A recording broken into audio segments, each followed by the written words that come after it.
Welcome friends, world map के इस second video lecture में आप सभी का स्वागत है। फर्स्ट वीडियो लेक्चर में हम मानचित्र को समझे थे। आखिर मानचित्र होता क्या है, मैप होता क्या है, मैप के टाइप को डिस्कस किए थे, कौन कौन सा टाइप होता है, राजनीतिक नक्शा, भौतिक नक्शा और विशेष मानचित्र को देखे थे। मुख्य रूप से चित्रों के माध्यम से हम समझे थे कौन सी चीज़ कहाँ पर है, आखिर इसका क्या मतलब होता है।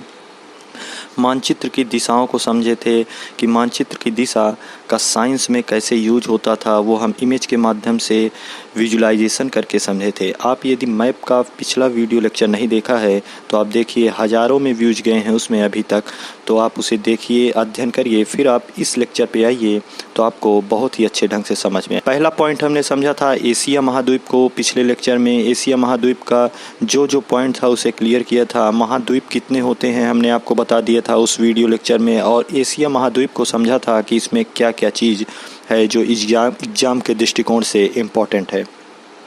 सार्क देश पर हम पहुंचे थे और सार्क देश के बारे में बताए थे, इसमें कौन कौन से देश आते हैं, इसकी स्थापना कब हुई थी, मुख्यालय कहां पर है, इन चीज़ों के बारे में डिस्कस कर लिए थे।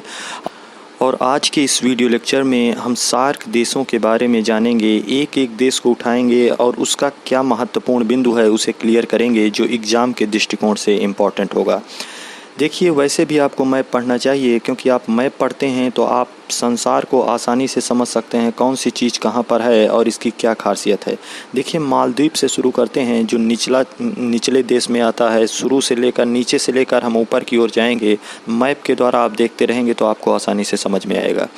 देखिए, पहला देश है जो मालदीव है। मालदीव पर्यटन के लिए प्रसिद्ध है। जो एग्ज़ाम के दृष्टिकोण से क्वेश्चन बनता है वह यह बनता है कि मालदीव किस लिए प्रसिद्ध है। वो पर्यटन के लिए प्रसिद्ध है। यह समुद्र तल से 1.5 मीटर ऊंचा है।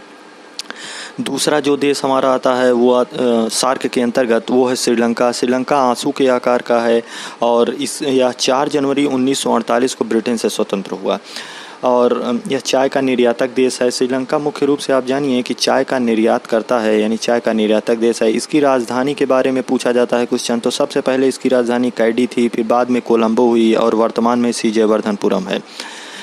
यह हिंद महासागर का मोती इसको कहा जाता है, यानी श्रीलंका को हिंद महासागर का मोती कहते हैं। और अगला जो पॉइंट आता है वो जाफना का है। जाफना से श्रीलंका के उत्तरी भाग में पाया जाता है, यानी ऊपर की ओर जाफना पाया जाता है। यहाँ तमिल समस्या पहले देखने को मिली थी सन 1976 में, और LTT करके जो समस्या थी वो उत्पन्न हुई थी, यानी लिबरेशन टाइगर्स ऑफ तमिल इलम 1976 में। अगला जो पॉइंट है वो पॉइंट पेड्रो है। यह जाफना के ठीक उत्तर में है। आप मैप के द्वारा समझिए कि पॉइंट पेड्रो जाफना के उत्तर में कैसे है। जब आप जाफना से उत्तरी भाग में जाएंगे, उत्तर में जाएंगे, तब आपको श्रीलंका में पॉइंट पेड्रो मिलेगा। नेक्स्ट पॉइंट है हम्बनटोटा। यह बंदरगाह के रूप में जाना जाता है। इसे चीन विकसित कर रहा है। कहाँ पर? श्रीलंका में। हम्बनटोटा एक प्रकार का बंदरगाह है। नेक्स्ट पॉइंट है एलिफेंटा दर्रा। आपसे पूछेगा एलिफेंटा दर्रा किस देश में है, तो श्रीलंका में है। देखिए, जाफना को श्रीलंका के मुख्य भूमि से अलग करता है वो है एलिफेंटा दर्रा। नेक्स्ट जो है वो महाबली गंगा है। श्रीलंका की जब सबसे लंबी नदी पूछेगा एग्ज़ाम में तो आप महाबली गंगा लगाएंगे। 335 किलोमीटर इसकी लंबाई है। जो हमारा अगला देश आता है वो नेपाल है। नेपाल को देखते हैं कि इसकी क्या विशेषता है।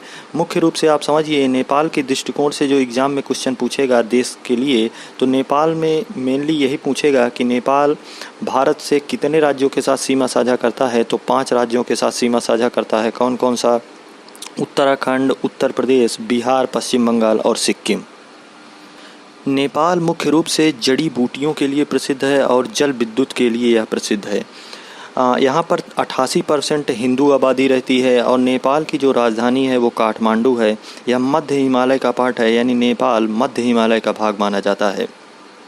नेपाल में जो अगला पॉइंट है वो है जनकपुर, और जनकपुर से भारत के जयनगर शहर के लिए ट्रेन आती है।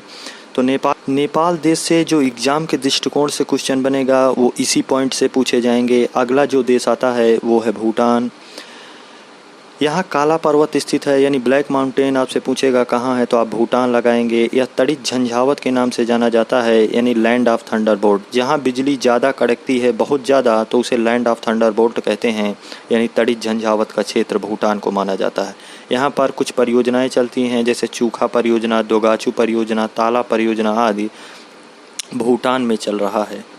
इस वीडियो में हमने मुख्य रूप से मालदीव, श्रीलंका, नेपाल, भूटान देशों के बारे में देखा, इसकी क्या विशेषताएं हैं इसको देखा, जो एग्ज़ाम के दृष्टिकोण से पॉइंट है उसे देखा, मुख्य मुख्य बिंदुओं को क्लियर करे। और अगला जो सार्क में देश आता है यानी बांग्लादेश, पाकिस्तान, अफ़गानिस्तान, इन देशों को हम नेक्स्ट वीडियो लेक्चर, आप वर्ल्ड मैप के साथ बने रहिए। आपको वर्ल्ड मैप को इस तरीके से बताया जाएगा कि आप ज्योग्राफी को वर्ल्ड मैप को जब लिंक करेंगे तो आप बेहद ही अच्छे तरीके से समझेंगे। Thank you friends.